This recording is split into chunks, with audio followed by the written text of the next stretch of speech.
ಬರ್ರಿ sir.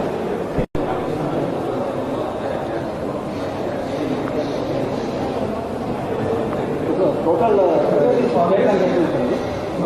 Second rank sir. Second rank ಎಲ್ಲ ಮಾತ್ರ ಇಲ್ಲ ಅದರಲ್ಲೇ ಓದ್ತಾರೆ sir.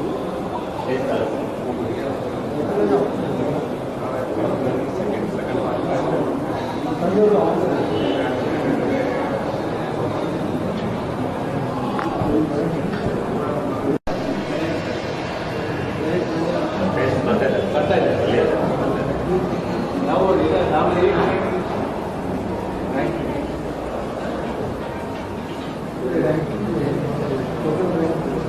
Second rank in veterinary ಇಲ್ಲಿ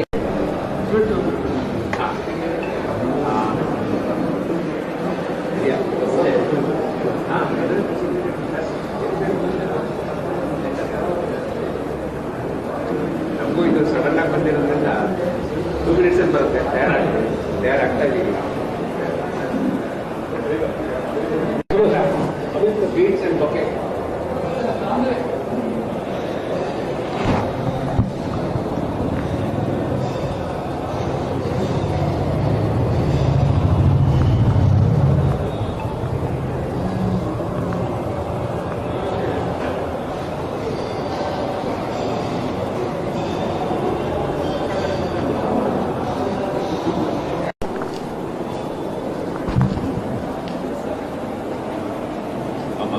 ಸ್ವೀಟ್ ಮಾಡ್ಬೋದು.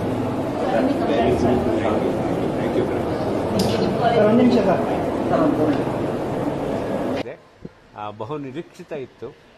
ಬಹಳ ವರ್ಷಗಳಿಂದ ಒಳ್ಳೆಯ ಸ್ಥಾನಗಳನ್ನು ತಗೊಳ್ತಾ ಇದ್ವಿ. ಅದರ ಸೆಕೆಂಡ್ ರ್ಯಾಂಕ್ ಫಸ್ಟ್ ಟೈಮ್ ಬಂದಿರೋದು ಕರ್ನಾಟಕ ಸ್ಟೇಟ್ಗೆ. ತುಂಬ ಪರಿಶ್ರಮ ಹಾಕಿ ನಮ್ಮ ಎಲ್ಲ ಲೆಕ್ಚರರ್ಸು ಮತ್ತು ಸ್ಟಾಫ್ ಮೆಂಬರ್ಸು ಕೆಲಸ ಮಾಡಿದ್ದಕ್ಕೆ ಉತ್ತಮವಾದಂತಹ ಫಲಿತಾಂಶ ನಮಗೆ ದೊರಕಿದೆ. ಈ ವಿದ್ಯಾರ್ಥಿನಿ ಮೂಲಕ ದೊರಕಿದೆ ಮತ್ತು ಹಲವಾರು ವಿದ್ಯಾರ್ಥಿಗಳು ಉತ್ತಮ ಫಲಿತಾಂಶವನ್ನು ತಗೊಳ್ತಾ ಇದ್ದಾರೆ ಅಂತ ಹೇಳೋದಕ್ಕೆ ತುಂಬ ಸಂತೋಷ ಆಗುತ್ತೆ. ಸರ್, ಎಮ್ ಯು ಕಾಲೇಜ್ ವರ್ಷದಿಂದ ವರ್ಷಕ್ಕೆ ಒಳ್ಳೆ ರ್ಯಾಂಕಿಂಗ್ ಕೊಡ್ತಾ ಇದೆ. ನೀಟಲ್ಲಿ ಆಗಿರ್ಬೋದು, ಇದರಲ್ಲಿ ಆಗಿರ್ಬೋದು, PUC ಆಗಿರ್ಬೋದು. ಏನು ಹೇಳಕ್ಕೆ ಬಯಸ್ತೀರಿ ಅಂತ? ಸರ್, ಇದೆಲ್ಲದನ್ನು ನಮ್ಮ ಎಲ್ಲ ಲೆಕ್ಚರರ್ಸ್ ಮತ್ತು ಸ್ಟಾಫ್ ಮೆಂಬರ್ಸ್ ಪರಿಶ್ರಮದ ಫಲ ಮತ್ತು ವಿದ್ಯಾರ್ಥಿಗಳ ಪರಿಶ್ರಮದ ಫಲ ಹಾಗೆ ಅಂತ ಹೇಳ್ತೀನಿ.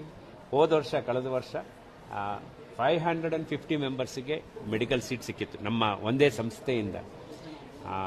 ಅದೇ ರೀತಿ ಒಳ್ಳೆಯ ಫಲಿತಾಂಶ ಕೊಡಲಿಕ್ಕೆ ಎಲ್ಲರೂ ಒಂದಾಗಿ, ಒಂದು ಯೂನಿಟ್ ಆಗಿ, ಒಂದು ಗ್ರೂಪ್ ಆಗಿ ವರ್ಕ್ ಮಾಡ್ತಾ ಇರೋದು ಈ ಒಂದು ಫಲಿತಾಂಶದ ಫಲ ಹಾಗೆ ಅಂತ ನಾನು ಅನ್ಕೊಳ್ತೀನಿ. ಅವರು CET ಉತ್ತಮ ರ್ಯಾಂಕ್ ಪಡೆದಿದ್ದಾರೆ, ನೀಟ್ ಪ್ರಿಪೇರ್ ಆಗಬೇಕಂತಂದ್ರೆ ಅವ್ರಿಗೆ ಯಾವ ರೀತಿ ಪ್ರೋತ್ಸಾಹ ಇರುತ್ತೆ ಆಡಳಿತ ಮಂಡಳಿ ವತಿಯಿಂದ? ಸರ್, ಖಂಡಿತವಾಗಿ ಈಗಾಗಲೇ ನಾವು ನೀಟಿಗೆ ಅವರಿಗೆ ರೀನೀಟ್ ಪ್ರೋಗ್ರಾಮ್ ಆಗ್ತಾ ಇದೆಯಲ್ಲ ಈಗ, ಅದಕ್ಕೂ ಸಹ ಎಲ್ಲರನ್ನು ಕರೆಸ್ಕೊಂಡು ನಾವು ಟ್ರೈನಿಂಗ್ ಕೊಡ್ತಾ ಇದ್ದೀವಿ.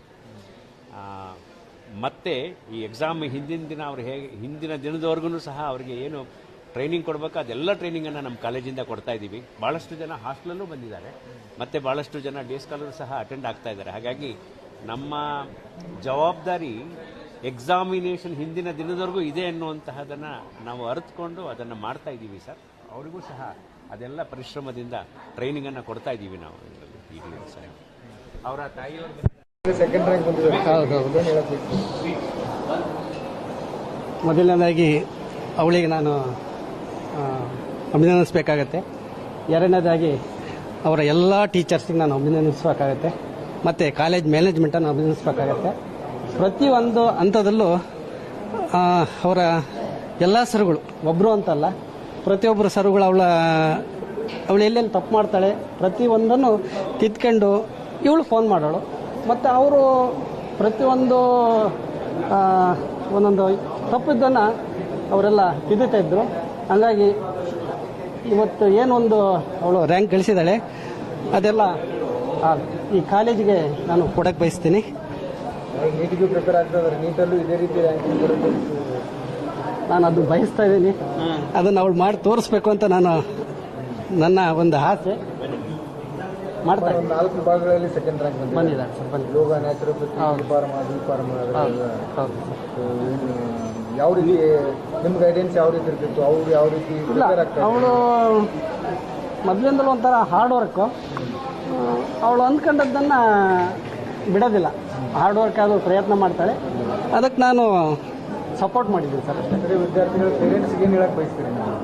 ಏನಿಲ್ಲ, ಮಕ್ಕಳು ಅವ್ರು ಏನು ಬಯಸ್ತಾರೋ ಅವರಿಗೆ ನಾವು ಎಂಕರೇಜ್ ಮಾಡಬೇಕು. ಪ್ರತಿಯೊಂದರಲ್ಲೂ ಅವರ ಬೆನ್ನೆಲುಬಾಗಿ ನಿಂತು ಅವರಿಗೆ ಎಂಕರೇಜ್ ಮಾಡಬೇಕು. ಮಕ್ಕಳು ಅವರ ಕೆಲಸವನ್ನು ಅವ್ರು ಮಾಡೇ ಮಾಡ್ತಾರೆ. ನಿಮ್ಮೂರತ್ತೆ ಯಾವ ಸರ್? ನಿಮ್ಮೂರು ಯಾವ?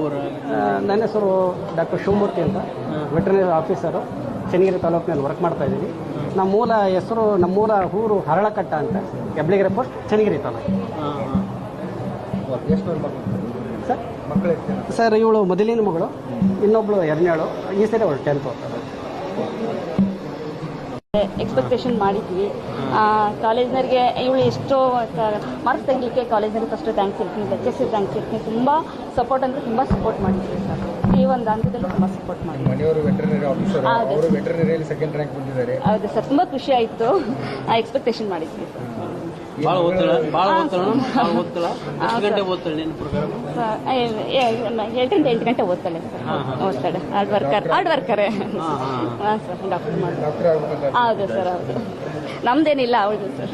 ನೀಟಿಗೆ ಪ್ರಿಪೇರ್ ಮಾಡಿ ಹಾಂ ಸರ್, ನೀತಿ ಪ್ರಿಪೇರ್ ಮಾಡ್ತಾ ಇದ್ದೀವಿ. 3-4 ವಿಭಾಗಗಳಲ್ಲಿ ಸೆಕೆಂಡ್ ರ್ಯಾಂಕ್ ಬಂದಿದ್ದಾರೆ. ಹಾಂ ಸರ್, PUCಯಲ್ಲೂ ಹೌದು ರ್ಯಾಂಕ್ ಸರ್, ಬಂದಿದ್ದಾರೆ. ಹೌದು ಸರ್, ಹೌದು.